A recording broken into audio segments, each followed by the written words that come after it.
So you would think with the way that Willow learned how to use magic, he would have a little bit more patience.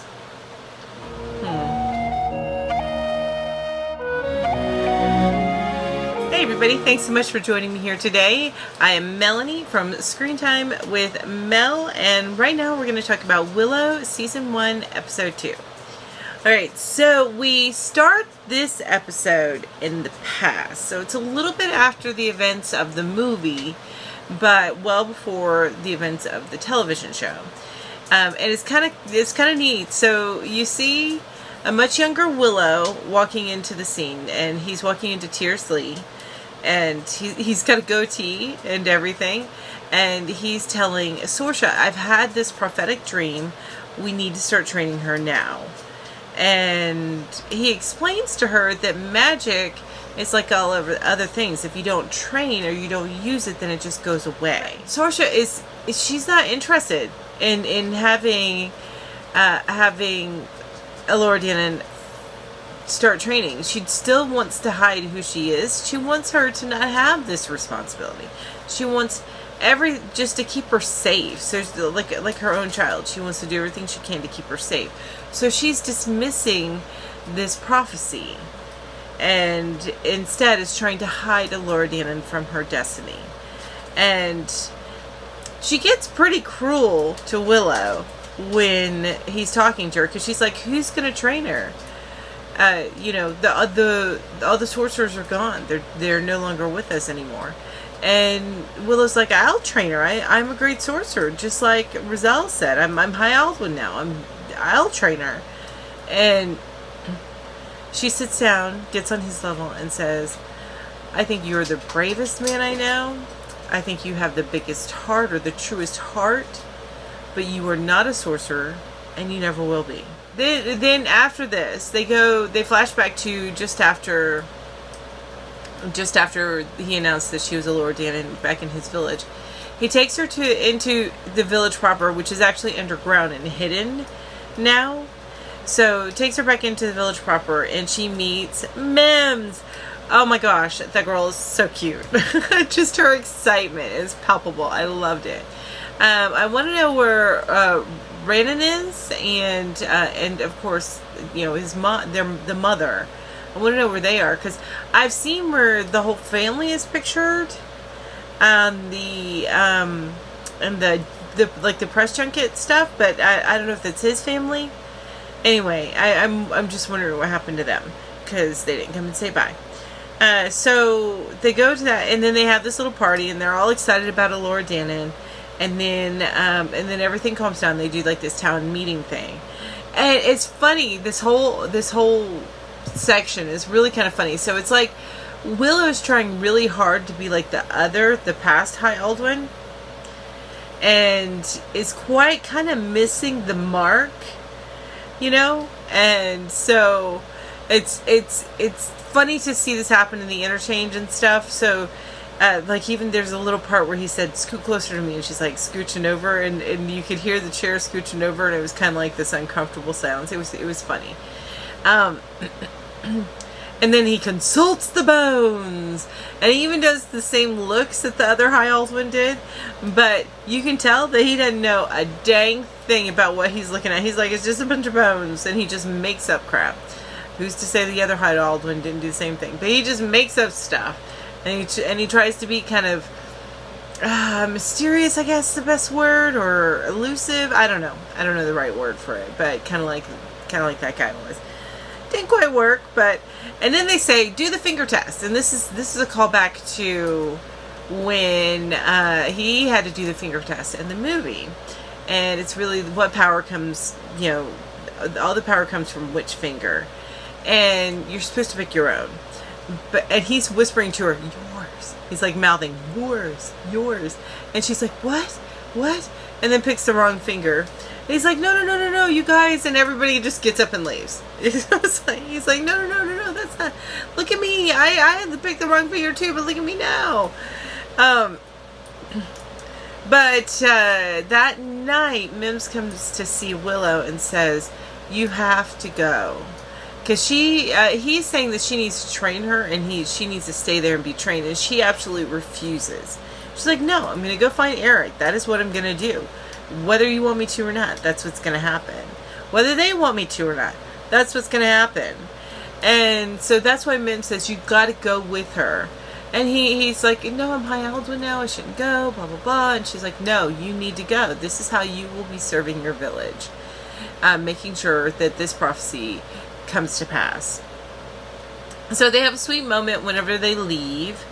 And she didn't give him a piece of her hair like her mother did, or a braid of her hair, but she did have a good moment, and she told him how proud she was of him, and how he has always been her hero.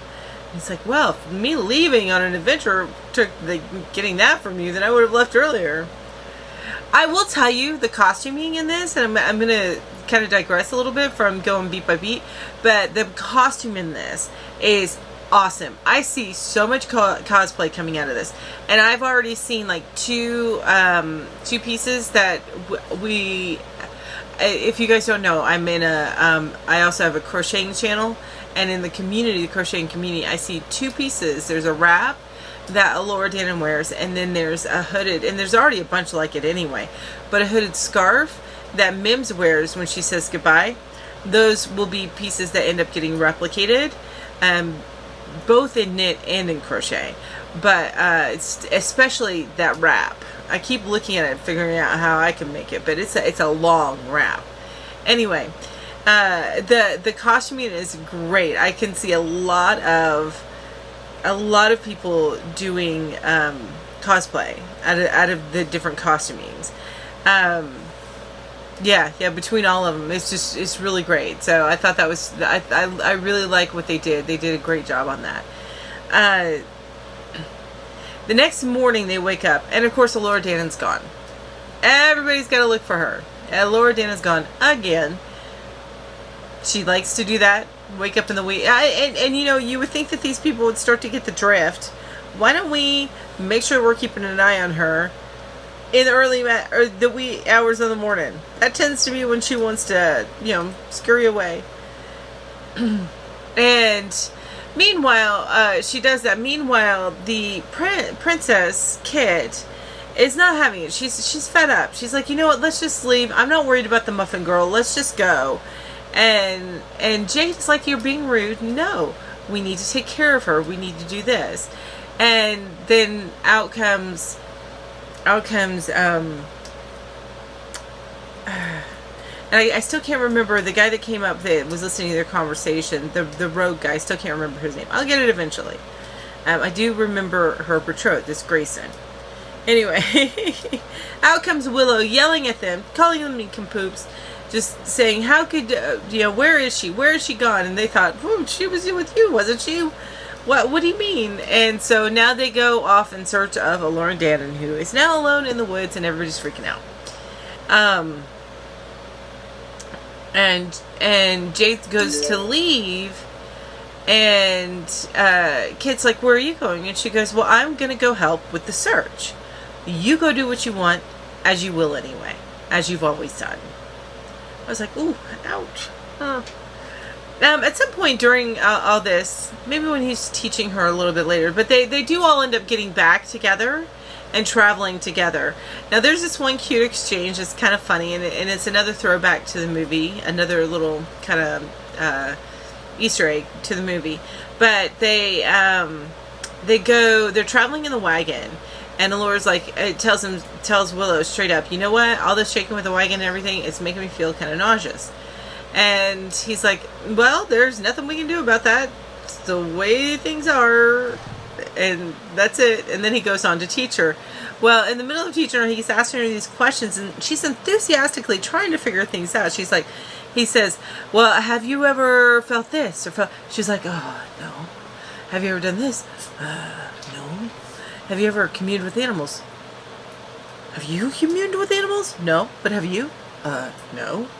And then as they're going on, she ends up puking on him. Kind of like when she was a baby and she puked on the one guy. Not Willow, but the other guy. So it was kind of a throwback to that. And kind of like I think a little note to say, hey, Willow, you're not acting right just now. You're not quite acting right. So they eventually make camp, and he's trying to teach her how to make some seeds grow, and giving her the words, and the back and forth with how to say the words right. That was hilarious. Very, very cute. Really, I actually really, really like the girl that's playing Elora Danon. She has this very down to earth kind of thing that she does with the character, and I'm really loving it. So I'm enjoying that. We get her real name, which is Broomhilda. Well, the name that she's been called. Her real name is Elora, but she's not used to being called that. She's like, that's not my name. And neither is Dove. That's just what Airk calls me. Her name is Broomhilda. And Willow's like, oh. She goes, I know. And just think, I was teased for that growing up, if you can imagine. So that was kind of funny. But she gets frustrated because she's not learning, and Willow yells at her and gets frustrated. So she runs off and starts trying to work on it somewhere else. Work on the spell somewhere else. And Prince Grayson comes and talks to her. And I like this moment with Prince Grayson. I think it tells you a lot more about Prince Grayson's, gives you insight into Prince Grayson's personality. So he hasn't talked much. He hasn't been really contributing that much as far as conversation or ideas or anything like that. But when he sits down with her, he starts talking to her. And she's like, I'm just this person, I'm just this and this, and I'm not special at all. And he just kind of scoffs. And she's like, you think that's funny? And finally he looks at her and he goes, you know, that Kit, she's jealous of you. Jade is trying to protect you and is loyal to you. And the rogue guy, which his name's on the tip of my tongue. Anyway, the rogue guy, he's only sticking around because he wants to see what you are going to do. For some reason, you are the only person that doesn't realize how extraordinary you are.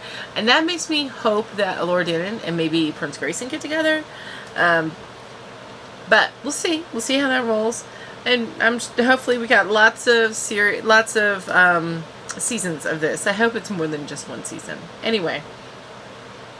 So that is how they end that, and she looks at him just stunned, like, what? I don't understand. What? And then they end that particular scene.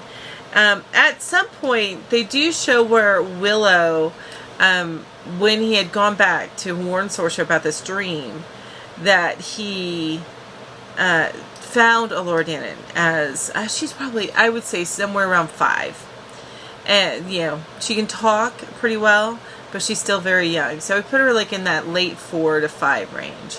So he goes and talks to her and says, I knew you before, and I don't know what he says to her, but she goes running to the head person and the head maid, I guess, and then crying. And Sorsha's like, did you think that you would just leave with her? Did you not think that I would send every guard out to follow you? And Willow walks off in a huff and says he's never coming back. I'm going to tell you, that was not my favorite acting in that particular scene of his. But he did walk away in the huff, and he left, and that was the end of that scene. Also, during that time, they show where the queen, or Sorsha, finds out that Broomhilda, Dove / Elora, has left, and she knows who she is, as well as the head maid. The head maid knows who she is. So she assigns her head guard. And there's something wrong with this head guard. You saw this in the last episode where he got stabbed and they're showing some black stuff in his veins. So there's something wrong with this head guard. And sends him off to go find her to bring her back to Tearsley to keep her safe behind the barrier instead of her being out there alone. And then a little bit later in the episode, I know I'm kind of jumping around, but a little bit later in the episode, you get this one scene. And the creep factor on the bad guys, perfect.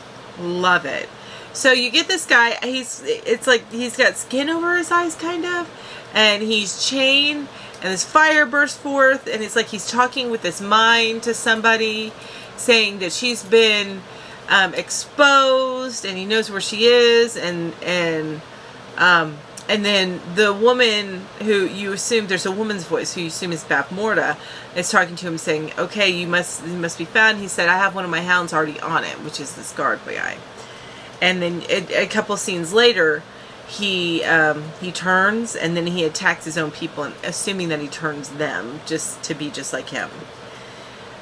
So there is that. So that's all those, where all those scenes are at. And then there's also another little funny interchange between the rogue guy and, I thought it was Willow's best friend, but I think it was more like I think it was the guy who was the guard, like the main warrior of the village. I think it was him, but he's with them, you know, on this track, and Prince Grayson, and this is before Prince Grayson goes and walks off and talks to Elora, but he's like, oh, we got to stick together. We're the glue that keeps everybody together. Blah blah blah. And they just have a fun little interchange before Grayson goes and talks to Elora. So they come back. It's morning. They've been sleeping through the night. It's morning, or it also could be. Well, I know at some point Princess Kit goes to the rogue guy and is like, I want you to tell me about my father and what happened and about these people that they're hunting. I want to know everything. So it's leading me to believe that she's going to try and cut and run again, and do some stuff on her own. So we'll see how that goes. But as we get to the end of the episode, then we find that it's morning, and Elora's waking up over the spot where she's been trying to do the spell. And then she gets knocked on the head and dragged away by that guard who is turned into a bad guy. And as she's dragged away, and when she asked Willow, what'll happen when I get this right? He said, you'll see a little sprout come up.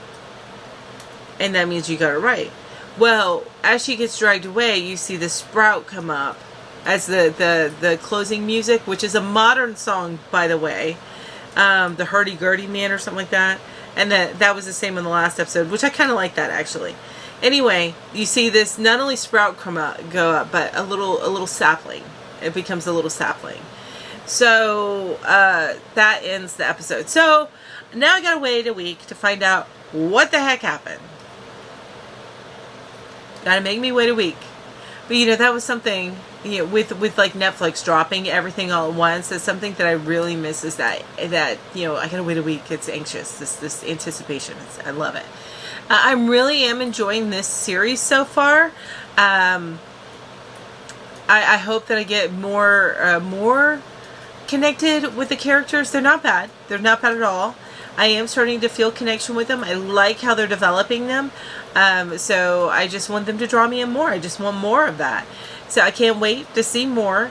The only thing, the negative that I have to say about it is some of the guy who portrays Willow, some of his acting feels a little off sometimes. But it's not horrible.